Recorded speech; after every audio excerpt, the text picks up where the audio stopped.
Judy, that was a question the mayor was asked 3 separate times today, and there was no clear answer as to whether the city has another outdoor location in mind for a base camp that could replace Brighton Park. What would be the plan B now that you can't use this site? Well, first of all, the mission is still very much alive. I've said from the very beginning, especially as winter is approaching and the weather is shifting, is to get people out of police stations.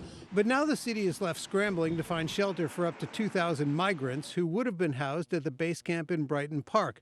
But with the Illinois EPA declaring that location unsafe, it's not clear where the asylum seekers will go. Instead, the mayor seeming to point the finger of blame at the state. The state of Illinois knew that this assessment was happening and felt confident enough to continue to build on this site and to go into a contract with Garda World. The state did not provide any additional guidelines or any sort of methodology in which they were requiring us to go by, so we used the standards that were available to us. The governor, speaking earlier today before the EPA decision was released, suggesting the city could have picked a different place for the base camp. We don't pick the sites in a city, right? The city has sites that it has made available. This is the one that they had pointed to and wanted to make sure that we focused on. These are for asylum seekers. For now, the state is moving forward with a shelter for families and those with disabilities at this site in Little Village.